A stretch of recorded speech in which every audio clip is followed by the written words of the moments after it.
čia yra pamokėlė, kaip valgyti daugiau ankštinių.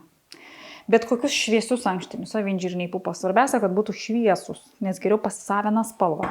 Ir ryškius daiktus kitus. Gali būti visokios tai daržovės, kurios yra ryškio. Riešutai, sėklos, dar kažkas irgi. Citrinų sultis, laimas, natūralus, nenatūralus, kaip jums išeina, ką jūs turite. Viena iš svarbių užduočių yra panaudoti skystį. Būtinai. Pusę pilu, kad po to suvalgytumėm. Didžiosios pupelės, 7-9 gal centai. Riešutai, anakardžiai, skrudinti visi ant keptuvės. Burokėliai, 2, sakykime, įdėsiu. Jeigu dar prireiks, visada įdėsim. Česnakas, citrina, laimas, koncentratas, kas tik jūsų širdžiai malonu. Šiek tiek druskytės. Medaus reikėtų, bet tingiu jau bėgt pasimti. Tai mielės. Mieliai duoda sūrio skonį. Pasidėjau sūrį, bet jo nenaudosim, nes užtenka mielių. Ir tada cukraus.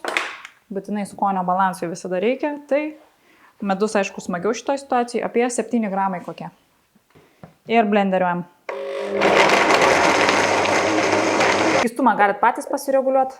Gali būti visiškai tirštas. Nes tiesiog įdėsite mažiau skysčio ir daugiau pupelių. Pažiūrėkit, kokia spalva. Šalti barščiai.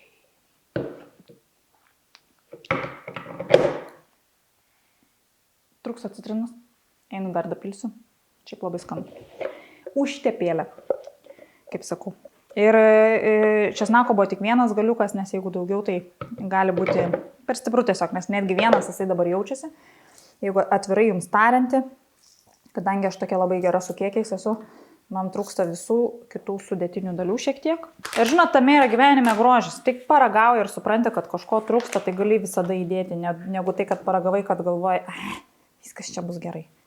Ir tada ne iki galo. Gerai, bet ne iki galo. Tai va smagiau, kad būtų iki galo gerai. Dabar jūs tai smėlių dripsniais, to jie ištirps ir tikrai gali būti ir tirštesnis, labai tirštas. Tiesiog įdėti daugiau pupelių. Ir ragaujam. Dabar geriau?